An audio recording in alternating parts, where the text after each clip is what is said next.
Y luego regresamos con este muy importante encuentro macro-regional de los gobiernos regionales con el Congreso de la República. Nos regresamos al hemiciclo Raúl Porras. Y es que ahí continúa desarrollándose este foro Mecanismos para una eficiente gestión pública. Los dejamos con eso.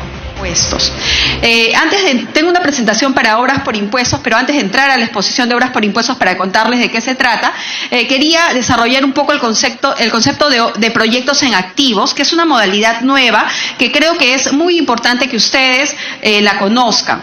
En el material que les hemos entregado, que están en esas bolsitas de proinversión, hay diferentes trípticos de estas modalidades de las que estoy hablando. También están los contactos, hay teléfonos, hay correos, a los que ustedes pueden escribirnos y nosotros gustosamente podemos designar funcionarios para que vayan a sus regiones y les expliquen a detalle cada uno de estas herramientas. Actualmente nos encontramos desplegando unos talleres descentralizados también con algunas autoridades electas en algunas regiones. Estamos cubriendo en realidad las 24 regiones pero la idea es que los primeros meses del año, una vez que ustedes ya tengan su cuerpo técnico de gerentes, de equipo y definan un poco cuáles son los lineamientos, las primeras cosas que quieren resolver, nos llamen y gustosamente damos esa asistencia técnica también.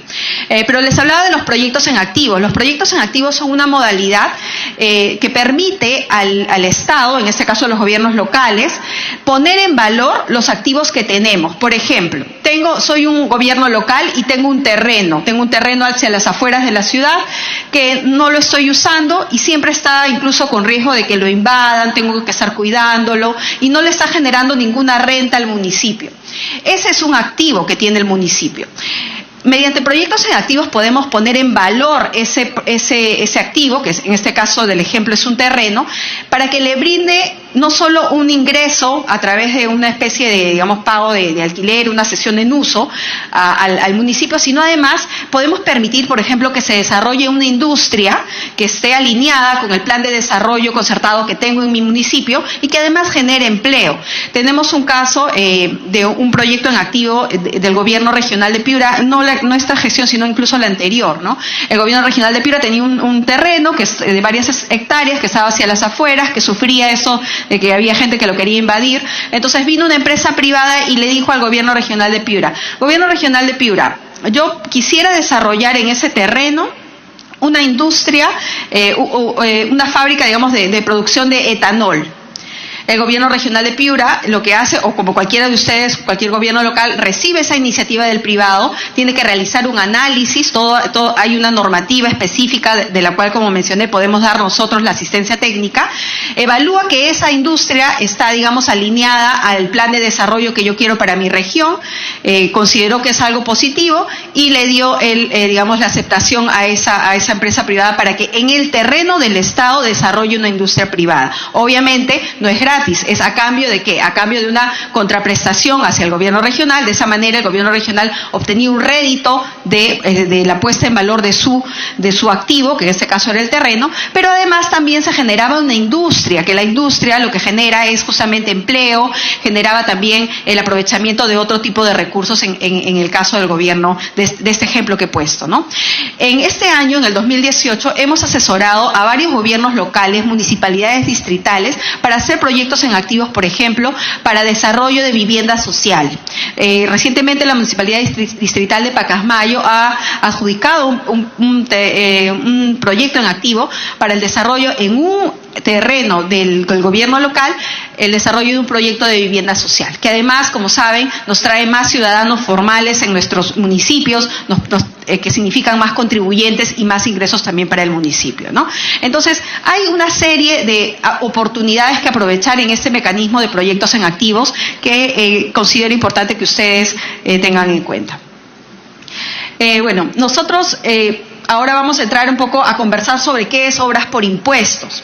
Obras por impuestos es una modalidad más que tenemos las entidades del Estado para ejecutar inversión pública. Tenemos la opción de hacerlo regularmente, como la mayoría de ustedes debe conocer, contratando un constructor, que el constructor ejecute la obra y nosotros, obviamente, hacer la recepción de obra. Pero además de esa modalidad, que tranquilamente ustedes pueden continuar haciéndola con su presupuesto de inversiones que tienen, adicionalmente Adicionalmente, el Estado peruano pone a su disposición obras por impuestos, que permite todas las entidades públicas tienen una especie de línea de crédito que el Ministerio de Economía y Finanzas les aprueba cada año para financiar obras por impuestos. Es decir, además de su presupuesto regular para inversión pública, tienen una línea de crédito para hacer obras por impuestos.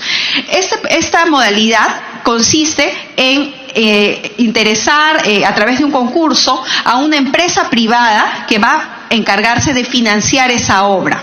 Esto tiene muchas ventajas, porque además de que les permite usar esa línea de crédito que nos da el Ministerio de Economía y Finanzas anualmente, nos permite trasladar el riesgo de construcción. Nosotros cuando somos un gobierno local, contratamos a un constructor y por A o B razones ese constructor nos falla, deja abandonada la obra o no le estamos aprobando los entregables de la obra porque son de mala calidad. Lo que tenemos que hacer para resolver ese problema es iniciar una serie de procedimientos que nos permitan resolver nuestra situación contractual con ese proveedor del Estado, con ese constructor. Eso pasa o puede pasar en todo caso en la obra pública tradicional. Pero hasta que no resolvamos ese problema contractual con ese constructor que nos está prestando un mal servicio o ha abandonado la obra, como Estado no podemos gastar un sol más en reactivar ese proyecto. Ese proyecto está paralizado y obviamente la más afectada es la población que no recibe ese proyecto. Entonces, eso se llama lo que se llama el riesgo de construcción. Ese riesgo de construcción lo tiene el Estado en la obra pública tradicional, porque hasta que no resuelva mi relación contractual, el proyecto está parado y no puedo destinar más recursos a reactivar esa obra. En obras por impuestos, ese riesgo de construcción se traslada a la empresa privada. Lo que hace el Estado es firmar un convenio con una empresa privada y esa empresa privada va a contratar a un constructor. Si el constructor falla en esa obra, para el Estado nosotros no tenemos nada que ver. Quien tiene que resolver ese problema es la empresa privada. Tendrá rápidamente que contratar a otro constructor y ejecutar la obra. De esa manera, el beneficio es que no tenemos una obra paralizada. Incluso cuando hay el incumplimiento de un proveedor, como en este caso un constructor, podemos tener desde el Estado la certeza de que esa obra se va a entregar, porque hay un responsable que no es ese proveedor de servicios, no es ese constructor, sino es una empresa financista de obras por impuestos. El mecanismo de obras por impuestos tiene una normativa específica distinta de la ley de contrataciones. No se rige por la ley de contrataciones ni siquiera supletoriamente. Es una normativa muy completa. Recientemente se acaba de aprobar la modificación del reglamento aprobado por un decreto supremo cuyo órgano rector es el Ministerio de Economía y Finanzas, y es un reglamento extenso, porque justamente en ese reglamento extenso se tipifican todos los procedimientos en todas las etapas de la ejecución del proyecto. Entonces, ese debe ser nuestro marco de referencia. No avanza. Ahí está avanzando lentamente. En este esquema que va a aparecer, que está apareciendo ahí lentamente, se resume un poco cómo funcionan las obras por impuestos, ¿no? Tenemos que, para hacer obras por impuestos se necesitan dos. Ay, se pasó. Uy, Dios, ya. Está un poco lento pero bueno, sigo comentándoles. Se necesitan dos, la empresa privada y una entidad pública. En obras por impuestos se hace lo que el Estado decide. Quien prioriza el proyecto es el Estado. Y cuando digo el Estado, me refiero al sector público representado por los que pueden hacer obras por impuestos, que pueden ser gobiernos regionales, gobiernos locales, universidades públicas incluso, y también los ministerios, los diferentes ministerios. Entonces, estas entidades del Estado que están listadas ahí necesitan de la participación de una empresa privada para firmar un convenio de inversión, y que una vez firmado ese convenio de inversión, la empresa privada se compromete a entregar una obra con las calidades establecidas ¿por quién? Por el Estado. ¿Por qué? La obra por impuestos no la dona la empresa privada, no es una donación. Les decía que es un mecanismo para ejecutar inversión pública. La obra por impuestos, seamos claros, la paga siempre el sector público, el gobierno, en este caso el gobierno local, el gobierno regional. Lo que hace la empresa, cómo colabora, digamos, en adelantando el dinero para que se vaya ejecutando la obra por impuestos. Mientras se va construyendo la obra por impuestos, el recurso de donde sale, digamos, para financiar los componentes es de la empresa privada. La empresa privada es quien va financiando la ejecución de la obra. Hasta ahí el Estado no ha gastado ni un sol. Recién cuando se valida que la obra cumple con todo lo exigido en plazos, en tiempos, recién con esas validaciones, el Ministerio de Economía y Finanzas extiende un certificado por el valor de la inversión realizada, ni un sol más. Si el proyecto costó, digamos, 10 millones de soles, lo que emite el Ministerio de Economía y Finanzas es un certificado por 10 millones de soles. Hasta ahí el gobierno regional o local no ha pagado nada todavía. Hasta ahí quien va pagando la obra, digamos, es el MEF, que ha emitido, le ha devuelto a la empresa la inversión realizada. ¿Cuándo comienza a cobrarle el MEF? Porque les va a cobrar a los gobiernos regionales y locales. A partir del año siguiente de entregada la obra. Es decir, digamos, tenemos un proyecto que se ha entregado este año, 2018, recién a partir del 2019 es que el MEF les comienza a descontar al gobierno local o regional esos parciales de obra para pagar el proyecto. Sigamos con nuestro ejemplo de 10 millones de soles. Pero ¿cuánto me va a descontar el MEF? Si de repente mi presupuesto es 10 millones, no me va a descontar los 10 millones, ya me quedo sin plata para hacer. No, señores. La ley establece un límite de descuento. Cada año máximo te va a descontar para financiar todos los proyectos que tengas de obras por impuestos máximo el 30% de lo que recibes por canon. ¿Eso qué significa? Que siempre me va a quedar un 70% restante para ejecutar mi obra pública regular. Entonces, lo que va haciendo el MEF es va descontándoles año a año hasta el 30%, puede ser menos también obviamente dependiendo del proyecto, pero hasta el 30%, hasta que terminen de pagar los 10 millones que es una especie de préstamo que nos da el MEF, y no cobra intereses. Si el proyecto en el año 1, en este caso en el año 2018, costó 10 millones, la suma de todos los descuentos que te hagan en los años siguientes va a ser 10 millones, no va a ser 10 millones más intereses. Entonces, creo que estamos hablando de un mecanismo muy conveniente que creo importante que ustedes lo incorporen dentro de su gestión. Algo importante que también tengo que decir, ya terminando un poco porque creo que el tiempo está reducido. Creo que es claro también decirles que no todas las entidades públicas tienen el mismo límite para hacer obras por impuestos. Esta línea de crédito que les comentaba que calcula el MEF está en función de los recursos de canon que recibe cada región. Entonces, si hacemos un ranking digamos, el tope que les da el MEF anualmente, a la cabeza están el gobierno regional y todos los gobiernos locales y las universidades públicas de Cusco, por ejemplo, porque son los que reciben más transferencias producto del canon gasífero. Entonces, ellos son los que tienen más. Pero si nos vamos al final de la tabla, también tenemos casos como, por ejemplo, Amazonas, San Martín, Lambayeque, la misma Lima Metropolitana. Los distritos de Lima Metropolitana, como no hay canon gasífero ni canon minero, no tienen recursos, por ejemplo, para hacer obras por impuestos. Pero ¿cuál es la solución para esas regiones, digamos, o esos municipios de esas zonas que tienen pocos ingresos para financiar sus obras por impuestos?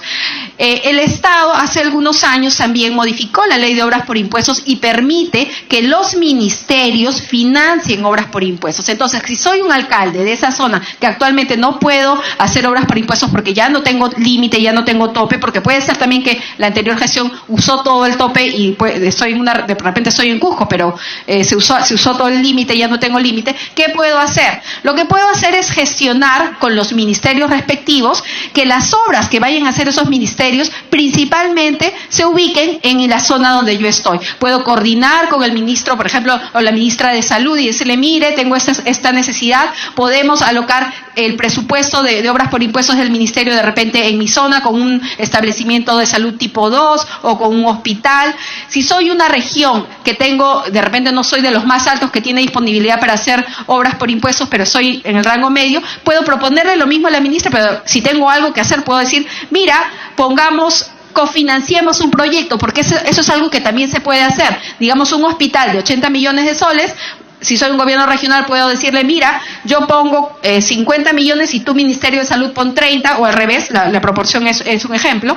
Entonces, es importante conocer que tenemos todas esas oportunidades para lograr que hayan proyectos de inversión pública que se hagan mediante esta modalidad. El marco normativo de obras por impuestos, les decía, es una modalidad que permite ejecutar proyectos más rápido, tiene plazos más reducidos que la ley de contrataciones, pero eso sí, no es menos riguroso. Todo lo que es aplicable, toda la ley de invierte.pe es aplicable también para obras por impuestos. Y por cierto, en los proyectos de obras por impuestos, a diferencia de los proyectos de inversión pública tradicional, la Contraloría General de la República emite algo que se llama el informe previo. Antes que adjudiquemos el proyecto a una empresa privada que vaya a financiar la obra por impuestos, la Contraloría emite un primer pronunciamiento que, si bien no es vinculante, siempre nosotros lo que recomendamos a los funcionarios es lo que te haya dicho la Contraloría, hay que atender esas recomendaciones, porque si bien no es vinculante, también, como explicó el Contralor más temprano, existe el control concurrente y el control posterior, así es que siempre hay que atender adecuadamente todas esas recomendaciones de Contraloría, ¿no? Entonces, bueno, en líneas generales eso es un poco lo que yo les venía a contar, de que existen proyectos en activos que ustedes lo pueden usar para poner en valor activos como terrenos o de repente infraestructura pública. Tengo un camal o un mercado que no está funcionando bien, mediante un contrato de proyectos en activos puedo ponerlo en valor a través de un privado que lo administra adecuadamente, para que brinde el servicio público para el que fue creado, ¿no? Y también existe obras por impuestos, que es un mecanismo que nosotros nos encargamos de promover, pero también de dar asistencia técnica y acompañamiento para que ustedes lo apliquen adecuadamente. Entonces, bueno, con esto doy por terminada mi intervención. Yo voy a pasar le voy a pedir por favor al joven que me ponga a la lámina final donde está mi correo, para que cualquier consulta que ustedes tengan posterior a esto, por favor, encantadísima de responder sus dudas. Muchísimas gracias.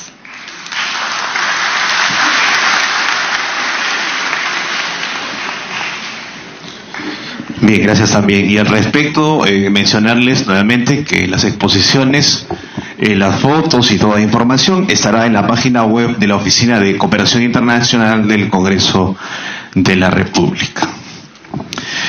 Bien, estamos llegando a la final del foro Mecanismos para una eficiente gestión pública en los gobiernos locales. Queremos agradecer la participación y como parte de la organización y por estar con nosotros de principio a fin al congresista Pelsi Alcará, presidente de la Comisión de Presupuesto y Cuenta General de la República, y lo invitamos para las palabras de clausura.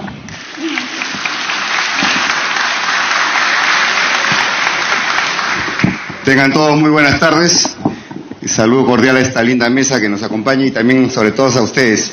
Aunque de temprano lo vi muy alegres y ahorita ya lo veo con una cara ya bastante triste, será por el cansancio de todo el día, ¿no? Bueno, nada más decirle a ustedes, muchos se preguntan qué ha hecho el país, qué ha hecho el Perú por ustedes. Pero yo también les quiero preguntar a ustedes qué van a hacer por el país. Yo creo que ustedes, el día de hoy, quiero felicitarlos porque se han ganado, digamos, esta gran batalla que es la de servicio a la población principalmente. Descansen hasta el 31 de diciembre porque a partir del 1 de enero son 4 años que de repente no van a dormir. Y todavía veo muchos pelitos negros todavía. Dentro de 4 años quiero verlo de repente ya con algunas canitas por ahí, porque ese es el trabajo y sobre todo el interés que tiene uno a veces de hacer bien las cosas. Y mis padres me decían a mí, cuando tú quieres que las cosas estén bien hechas, hazlas tú mismos. A veces hay funciones que son indelegables y hay funciones que se delegan, pero que a veces no cumplen a cabalidad lo que uno quiere. Hay mucho por hacer. ¿Cuál es la razón fundamental de un gobierno local hoy en día? Es la de hacer obras. Pero para hacer obras, ¿qué necesitamos? Necesitamos dinero. Si no hay dinero, no hay obras. Y para dinero, ¿qué tenemos que hacer? Desgraciadamente, muchos de los alcaldes se organizan solamente en las transferencias que hace el gobierno central por canon, sobre canon, regalías mineras y sobre todo por el Fondo de Compensación Municipal. Y no se miran que al interior tienen una gran oficina que es la gerencia de rentas, que no le dan la debida importancia. Pero para que renta funcione de forma adecuada, tiene que haber un adecuado catastro. Muchos alcaldes, a pesar que el decreto legislativo 776, la ley de tributación municipal, dice claramente que deben destinar el 0.5% de sus ingresos anuales por el concepto de impuesto predial a la elaboración del catastro. Muchos alcaldes no lo hacen, pero no se dan cuenta que ahí está la razón de ser de cada municipio. Si tenemos las rentas necesarias, vamos a hacer obras. Yo les cuento esto por la experiencia que he tenido también como autoridad municipal en un momento en un distrito de acá de Lima como teniente alcalde y después como regidor en mi provincia que es Cañete, y necesariamente hay muchas cosas por hacer, ¿no? Y también para ser alcalde hay muchas veces que ser creativo, hay que ser imaginativo y también hay que saber gestión. Y las gestiones a veces no se delegan, es cierto, hay muchas instituciones públicas que apoyan, digamos, la gestión de los alcaldes con sus proyectos. Y también hay que ir a la parte internacional. Casi el 95% de los alcaldes no hace gestiones de cooperación internacional. Hay muchos fondos a través del mundo que no se saben aprovechar y eso es lo que también tenemos que nosotros hacer. Muchas veces demoran, es cierto, de 1 a 2 años, pero hay que comenzar a hacerlo. Tenemos 4 años de gestión y yo creo que es el tiempo suficiente para poderlo hacer.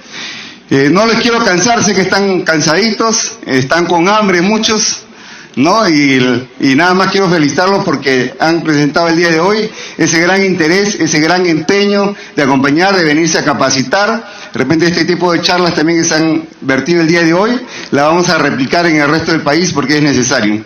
Acá el Congreso de la República siempre ha utilizado la política de las puertas abiertas y lo venimos haciendo con ese trabajo que tenemos cada uno de los 130 congresistas de la República del país, porque ya no somos de cada una de la región, sino somos del país. Y escuchamos a todos los que vienen y nos cuentan sus necesidades y sus problemas y tratamos dentro de la medida posible ayudarlos. De repente no podemos solucionar todo de la noche a la mañana, es todo un proceso.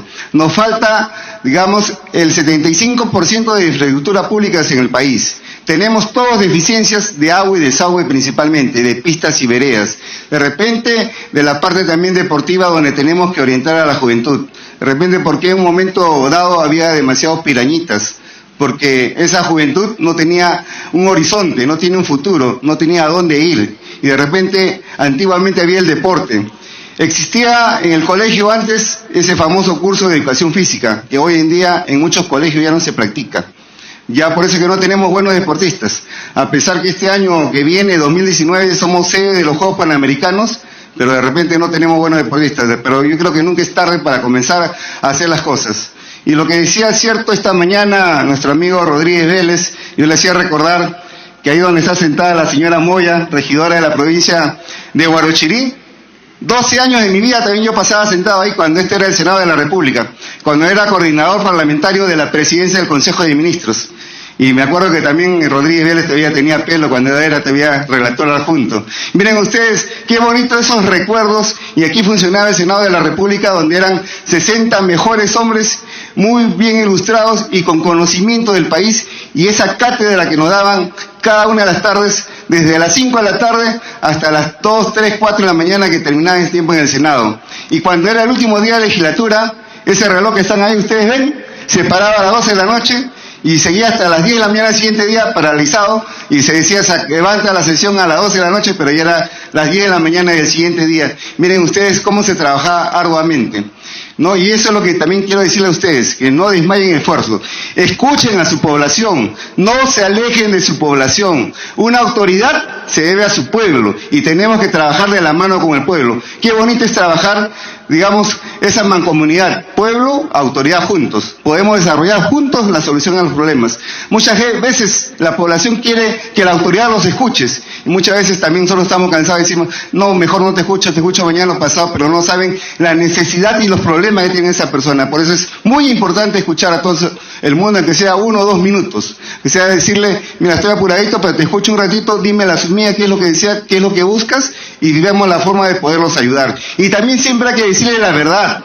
No se puede. Muchas veces le decimos, vente mañana, vente pasado, y comienzan las famosas mesidas. Y eso también hoy en día a la población no le gusta. Viene una comunidad, un centro poblado, quiero solución a mi agua y desagüe.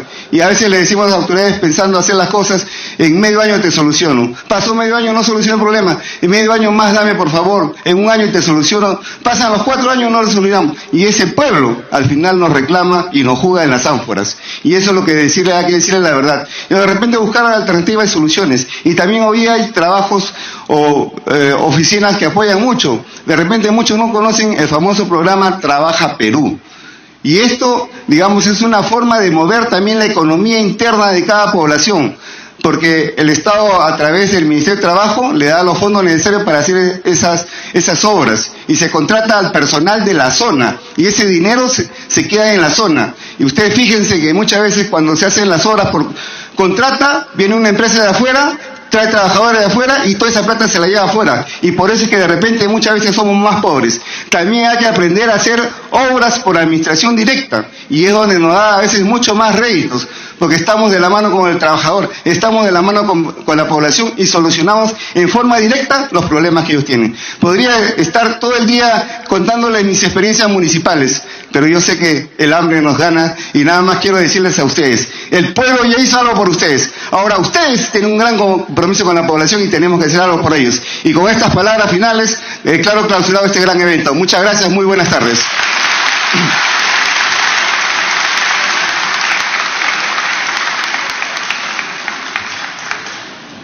A todos los presentes les agradecemos su gentil asistencia. Tengan ustedes buenas tardes.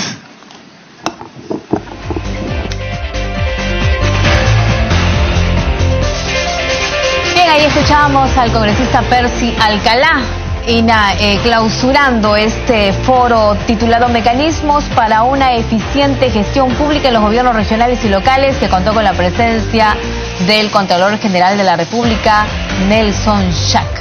Bueno, y a continuación los dejamos con una edición más del programa Voz Ciudadana. Ustedes saben que el Congreso ha aprobado un proyecto de ley para que el Ejecutivo pueda reubicar a las familias que han sido afectadas por los desastres naturales a zonas más seguras. Se trata de adoptar medidas para que se puedan ubicar terrenos, sanearlos, urbanizarlos, darles los servicios básicos para que estas familias que viven en zonas altamente vulnerables puedan trasladarse. Recordemos que a pesar de los huaicos, a pesar de los desbordes, muchas familias viven al lado del río, ¿no? O viven en las quebradas, y cada vez que hay un huaico o desborde, perjudicadas o pierden todo. Y ellos se señalan de que no tienen otro lugar a donde irse. Es por eso que el Congreso ha aprobado un proyecto de ley para darle las herramientas al Ejecutivo y que pueda, ¿no?, buscarse terrenos, hacer viviendas multifamiliares específicamente para los damnificados. Pero tenemos justamente este tema es abordado en Voz Ciudadana. Los dejamos con eso.